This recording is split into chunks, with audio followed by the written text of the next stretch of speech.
Good morning, children. I hope autotrophic nutrition is clear to you. Now let us start with the heterotrophic nutrition. Heterotrophic nutrition, this is the type of the nutrition in which organism is dependent on other organism for its food requirement. And we have done that this is of three types: saprophytic, parasitic, and holozoic. Parasites, they feed on the digested food, so there is no need of any digestion. Saprophytic, they are secreting the enzymes outside the body on the dead and decaying matter, and then they absorb. Let us concentrate on the holozoic nutrition. Holozoic nutrition, it can be intracellular and extracellular. When the food is digested inside the cell, then it is called intracellular. And when the food is digested outside the cell, then it is called extracellular. Intracellular digestion occurs in all unicellular organisms. For example, amoeba. Amoeba, you can see here, it is having many pseudopodia. There is a food particle outside the cell. A food vacuole is formed around this food particle. Then this is taken inside the cell. A food vacuole is formed. Now enzymes are secreted in this. It is digested, and then the rest is thrown outside. So everything is happening inside the cell. This is the reason this is known as the intracellular digestion. Another type of digestion that takes place in all higher organisms, this is known as the extracellular digestion.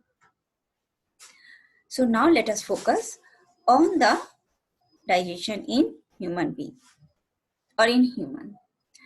We are having a complete alimentary canal, and there are glands which are associated with this alimentary canal.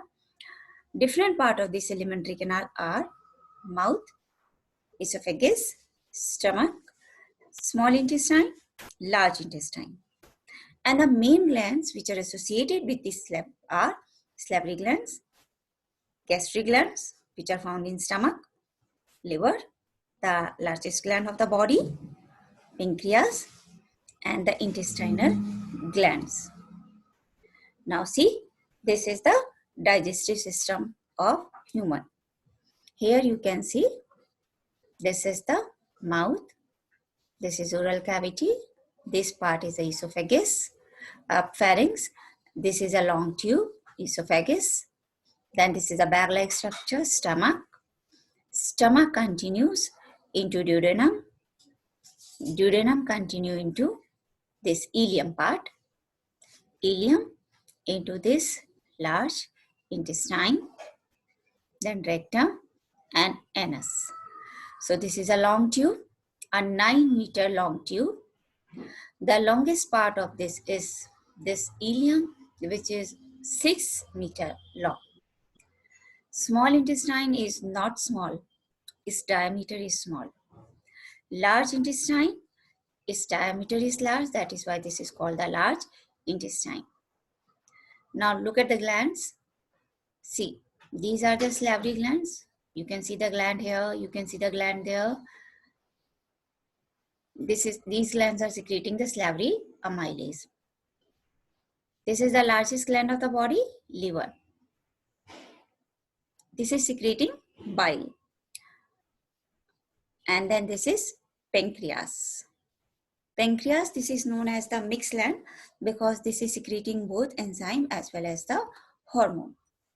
So now let us start with the process of digestion. So first of all, food is taken into mouth.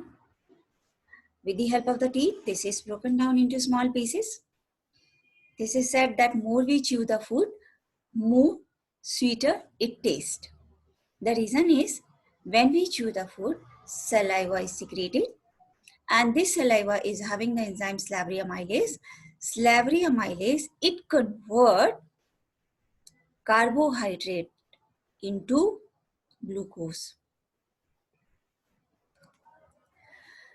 Now, from the oral cavity through esophagus, now the food comes into stomach.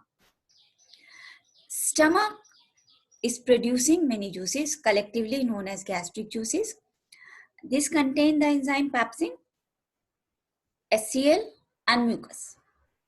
The enzyme pepsin breaking down the proteins into smaller pieces. It is responsible for digestion of protein. Hydrochloric acid, this is making the acidic pH in the stomach so that enzyme pepsin can act on this. And because HCl is creating the acidic medium and it can corrode the stomach lining. So mucus is also secreting. This mucus is protecting the inner lining of the stomach from the action of HCl. Now the digestion in small intestine. When the semi-digested food from the stomach is coming to the small intestine, now in duodenum part, bile is also coming from the liver, pancreatic juices are also coming from the pancreas. Bile, it does not contain any enzyme, but yet it is very important for digestion. Reason is that it is breaking down the food particle into smaller globules so that the surface area can be increased for the enzymatic action. And another thing is the food from the stomach that is coming from the stomach is acidic. So now this is making the medium alkaline in the intestine so that other enzymes can act there. So this is very important. Bile is very important. Similarly, the pancreatic juices which are secreted from the pancreas, they are having the trypsin, which is again responsible for digestion of protein, and a small amount of lipase is also secreted. This lipase is responsible for converting or digesting fats. A small amount of lipase is also secreted from the stomach. In small intestine itself, there are many glands which are secreting many enzymes.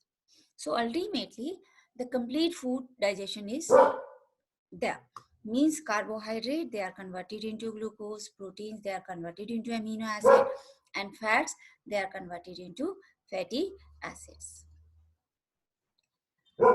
When the digestion is completed in the small intestine, then it reaches to next part of the small intestine, ileum. In ileum, absorption of the food occurs. There are finger-like villi in small intestine. These finger-like villi are richly supplied with the blood vessel.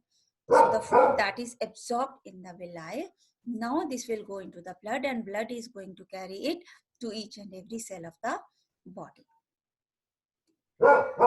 Undigested food, it goes into large intestine.